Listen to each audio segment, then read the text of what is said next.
beger oss nu mot planeten Jorden. Här uppstod för många miljoner år sedan en magisk mix av syre och kväve som tillsammans med de stora haven skapade en grund för allt levande. Otaliga arter av växter och djur lever nu i symbios med varandra. Det är en skör balans, men det är en värld full av liv.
Tapu.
Delfinen är intelligent, stark och väl anpassad till sin omgivning. Den strömlinjeformade kroppen möjliggör höga hastigheter genom bara några kraftfulla slag med stjärtfenan.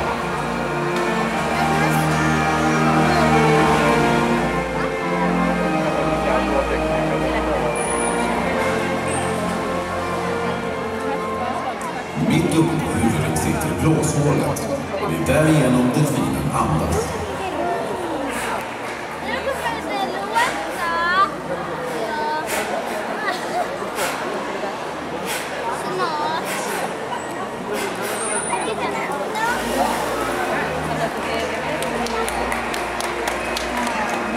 Det är också genom blåshålet som alla delfinens ljud skapas.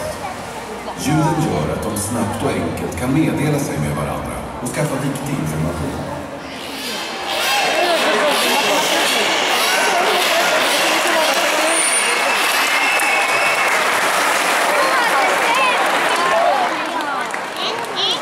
Den goda kommunikationen ökar möjligheter att lösa olika problem tillsammans. Att hjälpas åt är en nödvändighet för överlevnad.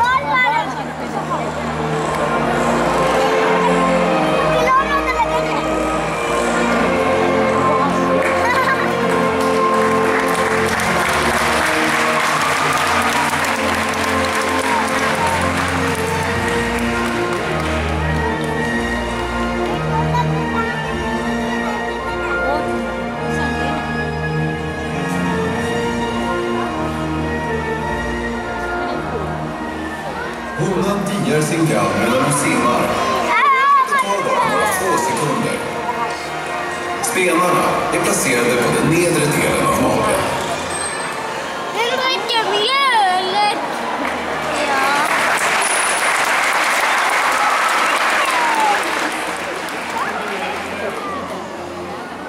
Vid fullvuxen ålder kan delfinen väga upp till 350 kilo. Den är extremt smidig och muskulös.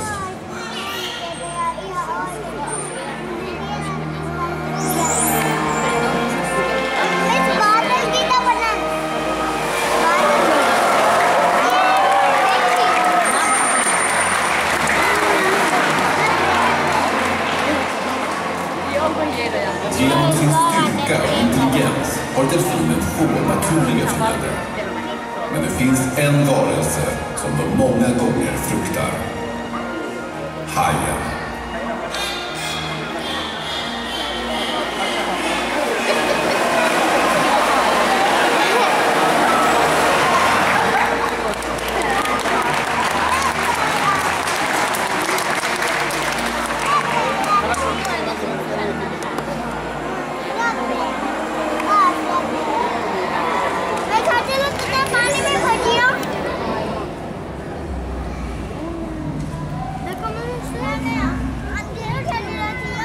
Men på senare tid framstår människan som det största hotet mot delfinen. Genom oaktsamhet och oförstånd har hon sakta rubbat den balans som livet på jorden kretsar kring. Överallt får djur och natur ge vika för människans framfart. Ett vägval som lätt kan gå överstyr.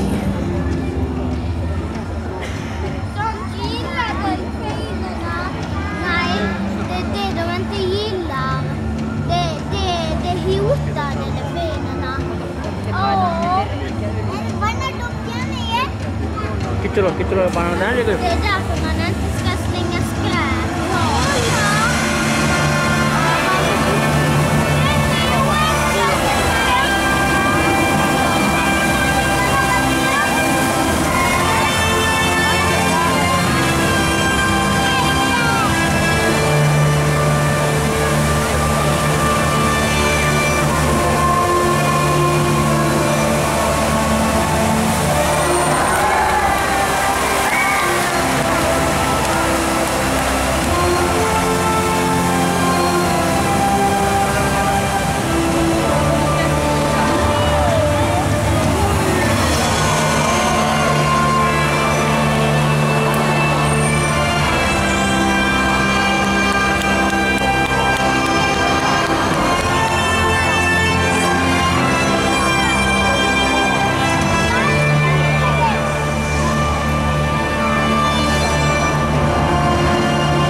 va?